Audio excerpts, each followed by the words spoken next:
रामकृष्ण हरी मंडळी श्री स्वामी समर्थ. हिंदू परंपरेमध्ये मकर संक्रांतीचा सण अतिशय महत्त्वाचा मानला जातो. हिंदू पंचांगानुसार पौष महिन्यामध्ये जेव्हा सूर्य मकर राशीमध्ये प्रवेश करतो तेव्हा हा सण साजरा केला जातो. यंदा मकर संक्रांती ही 14 जानेवारी बुधवार या दिवशी साजरी केली जाणार आहे.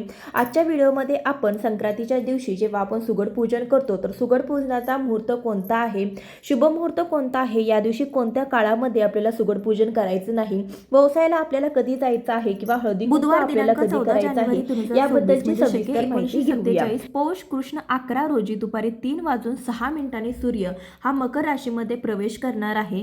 संक्रांतीचा पुण्यकाळ जो आहे तर तो बुधवार दिनांक 14 जानेवारी 2026 या दिवशी 3:06 पासून ते संध्याकाळी 6:19 पर्यंत असणार आहे. तर आपण जे काही सुगड पूजन करतो किंवा व्यवसायाला जातो किंवा जे काही हळदी कुंकू करतो, म्हणजे तुम्हाला जी काही शुभ कामे करायची आहे तर ते या पुण्यकाळामध्ये करायचे आहे. अर्थात उद्या आपल्याला सुगड पूजन किंवा जे काही व्यवसायाला जायचा कार्यक्रम करायचा आहे तर तो 3 वाजल्यापासून 6 मिनिटांपासून ते 6:19 पर्यंत म्हणजे दिवस मावळेपर्यंत जो मुहूर्त आहे, 3 वाजल्यापासून दिवस मावळेपर्यंत तुम्ही कधीही व्यवसायाला जाऊ शकता व सुगड पूजन देखील करू शकता.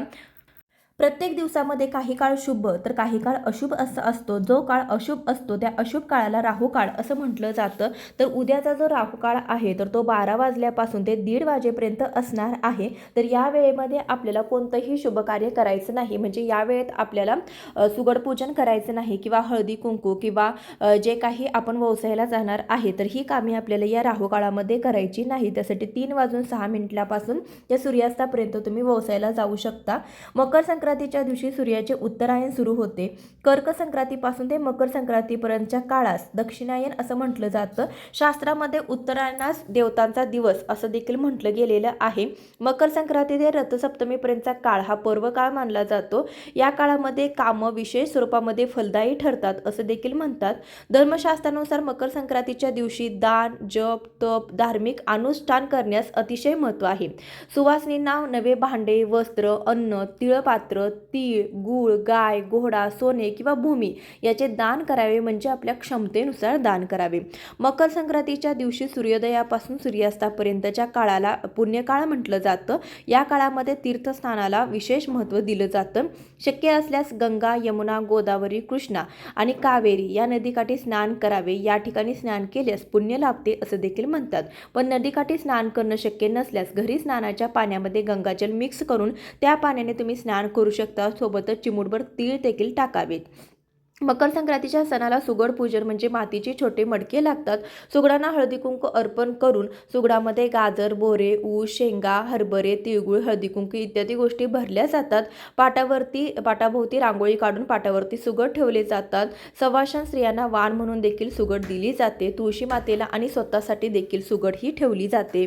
मकर संक्रांतीच्या दिवशी सकाळी लवकर उठायचं आहे. स्नान करताना तीळ, गंगाजल टाकून त्या पाण्याने स्नान करावं. मकर संक्रांतीच्या दिवशी केस धुतले जात नाहीत. आदल्या दिवशी भोगीच्या दिवशी डोक्यावरून स्नान केलं जातं. मकर संक्रांतीच्या दिवशी सकाळी सूर्यदेवाला पाणी हे आपल्याला आवर्जून अर्पण करायचं आहे, म्हणजे सूर्यदेवाला अर्घ्य द्यायचं आहे. तांब्याच्या भांड्यामध्ये, तांब्याचा जो तांब्या असतो आपण देवपूजेसाठी वापरतो, तर त्यामध्ये पाणी भरून घ्यायचं. त्यामध्ये हळदी कुंकू, लाल रंगाचं फूल, थोड्याशा अक्षदा आणि आवर्जून त्यामध्ये काळे तीळ घालायचे आणि या पाण्याने आपल्याला सूर्यदेवाला अर्घ द्यायचा आहे. कारण की सूर्यदेव जे आहे तर ते शनीच्या घरात आल्यानंतर जेव्हा शनीने त्यांना काळे तीळ दिले होते, त्यासाठी काळे तीळ टाकून आपण सूर्यदेवांना अर्घ दिल्याने सूर्याचा आशीर्वाद आपल्याला प्राप्त होतो. उत्तम आरोग्याची, तेजाची प्राप्ती होते. त्यासाठी आवर्जून सूर्याला अर्घ द्या. घरातील एका तरी व्यक्तीने सूर्याला जल हे नक्की अर्पण करावे. यंदाची मकर संक्रांत ही पिवळ्या रंगावरती आली कारणाने या दिवशी आपल्याला पिवळ्या रंगाचे वस्त्र परिधान करायचे नाहीत. याशिवाय तुम्ही इतर रंगाचे वस्त्र परिधान करू शकता. काळ्या रंगाचे वस्त्र परिधान केले तरी सुद्धा चालतील. मकर संक्रांतीच्या दिवशी सकाळी देखील आपण जे सुगड पूजन आहे तर ते 12च्या आत केलं तरी सुद्धा चालेल किंवा तुम्ही सायंकाळी 3 वाजल्यापासून ते संध्याकाळी सूर्यास्तापर्यंत करू शकता. या दिवशी आपण जर तुम्हाला जर मासिक धर्म असेल, सुतक असेल, काही कारणास्तव तुम्हाला जर सुगड पूजा किंवा व्यवसायाला जाणं जर जमलं नसेल तर रथसप्तमीच्या दिवशी देखील तुम्ही जे व्यवसायाला जाऊ शकता, सुगड पूजन करू शकता. बऱ्याच महिला तुम्हाला या दिवशी मंदिरामध्ये सापडतील. या दिवशी तुम्ही जर सुगड पूजन केलं तरी सुद्धा चालेल. ज्यांना ज्यांना शक्य झालं नाही त्यांनी त्या दिवशी सुगरभोजन करावं. यंदाच्या मकर संक्रांतीला एकादशी आल्याने देवाला नैवेद्य दाखवावं का असा प्रश्न बऱ्याच जणांच्या मनामध्ये येतो. परंतु यंदा एकादशी असल्याने बऱ्याच जणांच्या ठिकाणी पुरणपोळीचा नैवेद्य केला जातो. तुमच्याकडे करत असतील तर तुम्ही दाखवू शकता. बरेच जण म्हणतात की एकादशीच्या दिवशी देवाचा देखील उपवास असतो, त्यासाठी तुमच्याकडे देखील अशी पद्धत असेल तर तुम्ही उपवासाचे पदार्थ किंवा फळांचा नैवेद्य दाखवू शकता. तीळ आणि गुळांचा नैवेद्य तर आवर्जून आपल्याला या दिवशी देवाला दाखवायचा आहे. सूर्यदेवाचा कोप टाळण्यासाठी मकर संक्रांतीच्या दिवशी काही कामे टाळावी. सर्वात महत्त्वाचं म्हणजे या दिवशी मांस, मद्य, लसूण आणि कांदे असे तामसिक पदार्थ खाणे टाळावे. एकादशी असल्याने तुळस तोडू नये किंवा तुळशीला पाणी घालू नये, फक्त दिवा लावावा. संक्रांतीच्या दिवशी घरात किंवा बाहेर अपशब्द वापरू नये. कोणत्याही गरीब किंवा असहाय्य व्यक्तीचा अपमान करू नये. असं केल्याने कुंडलीतील सूर्य कुमकुमत होतो आणि आदर आणि सन्मान कमी होतो. या व्यतिरिक्त या दिवशी स्नान आणि दान न करता काहीही खाणे किंवा पिणे टाळावे. या सणामध्ये सकाळी उशिरापर्यंत झोपणे देखील निषिद्ध आहे, कारण की सूर्याच्या ऊर्जेचे स्वागत करण्याचा हा काळ आहे. घरामध्ये संघर्ष निर्माण करणे किंवा तुळशीची पाने तोडणे टाळावे. मकर संक्रांतीच्या दिवशी झाड छाटणे देखील अशुभ मानलं जातं. या छोट्या गोष्टी लक्षात ठेवून तुम्ही सूर्यदोषाचे नकारात्मक परिणाम देखील टाळू शकता. मकर संक्रांतीच्या दिवशी नदीवर जाऊन स्नान करणे व दान करण्याला अनन्य साधन असं महत्त्व आहे, परंतु या दिवशी विसरूनही तेलाचे दान करू नये. मकर संक्रांतीच्या दिवशी तेल दान करणं अशुभ मानलं जातं. असं केल्याने घरामध्ये आजार आणि नकारात्मकता येते. तसेच मकर संक्रांतीला पांढरा तांदूळ, चाकू, कात्री इत्यादी धारदार वस्तूंचे दान करणं टाळावं. मकर संक्रांतीच्या दिवशी दारात येणाऱ्या कोणतेही ब्राह्मण किंवा गरजू व्यक्तीला रिकाम्या हाताने पाठवू नका. काही ना काही दान करावे. याशिवाय कोणत्याही व्यक्तीचा अपमान करू नका. तुम्ही जर अशा गोष्टी जर केल्यास तर व्यक्ती पापाचा भागीदार बनू शकते. मकर संक्रांतीच्या दिवशी दान करण्याला देखील महत्त्व आहे. या दिवशी सर्वजण काही गोष्टींचे दान करतात, तर काही जण मुगाच्या खिचडीचे देखील दान करतात. अन्नदान हे धर्मात सर्वात श्रेष्ठ दान मानले गेल्याने खिचडीचं दान गोरगरिबांना, गरजू व्यक्तींना या दिवशी अवश्य करावे. याशिवाय मकर संक्रांतीच्या दिवशी जर तुम्ही तुमच्या राशीनुसार दान केलं तर कुंडलीतील सर्व ग्रहदोष दूर होतात, पापांचा नाश होतो व जीवनातील कष्ट, पीडा, समस्या सुटतात, आर्थिक अडचणी दूर होतात अशी देखील मान्यता आहे. त्यामुळे मकर संक्रांतीला दान करताना राशीनुसार दान करण्याला जास्त महत्त्व आहे. ज्यांची मेष राशी आहे, मेष राशींच्या लोकांना मकर संक्रांतीच्या दिवशी सकाळी लवकर उठून स्नान झाल्यानंतर घरातील देवांची पूजा करावी आणि त्यानंतर एखाद्या मंदिरामध्ये जाऊन दीपदान करावे, तसेच तिळाचे दान करावे असं सांगितलं जातं. वृषभ राशींच्या स्वामी शुक्रदेव आहेत. या दिवशी शुक्राची कृपा मिळवण्यासाठी या राशीच्या लोकांनी तीळ तसेच गाईचं शुद्ध तूप दान करावं. याशिवाय गोरगरिबांना तुम्ही गरम कपडे व ब्लँकेट देखील दान करू शकता. मिथुन राशींच्या लोकांनी मकर संक्रांतीच्या दिनी मुगाच्या डाळीच्या खिचडीचं दान करणं विशेष फलदायी मानलं जातं. तसेच या दिवशी तुम्ही हिरव्या रंगाचे कपडे व फळे दान केल्यास तुम्हाला पुण्य मिळू शकतं. कर्क राशीचा स्वामी चंद्रदेव आहे. त्यामुळे या राशीच्या लोकांनी मकर संक्रांतीच्या दिवशी तांदूळ, साबुदाणा, पांढरं तीळ, पांढरे कपडे दान करावे. या वस्तूचे दान करणं तुमच्यासाठी लाभदायक ठरू शकतं. सिंह राशीचा स्वामी स्वतः सूर्यदेव आहेत. सूर्यदेव मकर राशीत प्रवेश करत असल्याने या राशीच्या लोकांनी मकर संक्रांतीच्या दिवशी तीळ आणि गरम कपड्याचे दान विशेषतः करावे.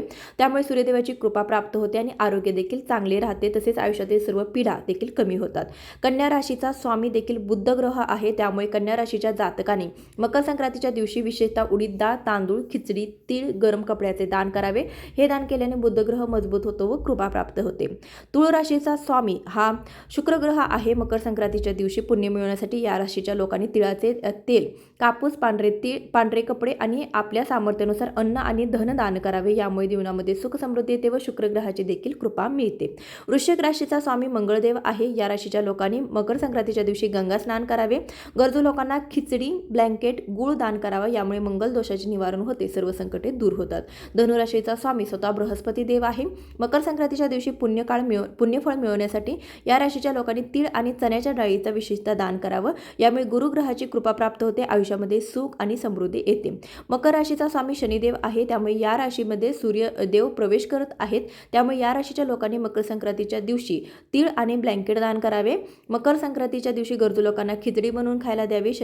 शनिदेवाची कृपा मिळते आणि जीवनातील सर्व अडचणी देखील दूर होतात. कुंभ राशीचा स्वामी देखील शनिदेव आहे. त्यामुळे कुंभ राशीच्या जातकाने मकर संक्रांतीचे पुण्यफळ मिळवण्यासाठी या दिवशी तीळ, कपडे आणि अन्न यांचे दान करावे. यामुळे शनिदेवाची कृपा प्राप्त होते, जीवनामध्ये भरभराट, कुटुंबामध्ये आनंद निर्माण होतो. मीन राशींचा स्वामी गुरुग्रह आहे, त्यामुळे या राशीच्या लोकांनी मकर संक्रांतीच्या दिवशी तीळ, चणे, गरम कपडे, पूजेचं साहित्य दान करावं. त्यामुळे गुरुग्रहाची कृपा प्राप्त होते, सर्व इच्छा पूर्ण होतात. आजच्या व्हिडिओमध्ये बरीचशी माहिती देण्याचा प्रयत्न केलेला आहे. व्हिडिओ आवडला असेल तर व्हिडिओला एक लाईक करून जास्तीत जास्त लोकांपर्यंत शेअर करा. चॅनलवरती नवीन असेल तर सबस्क्राईब करा. भेटूया अशाच एखाद्या व्हिडिओसोबत. तोपर्यंत खूप खूप धन्यवाद. श्री स्वामी समर्थ. माझ्याकडून तुम्हा सर्वांना मकर संक्रांतीच्या खूप खूप शुभेच्छा. तिळगुळ घ्या आणि गोड गोड बोला.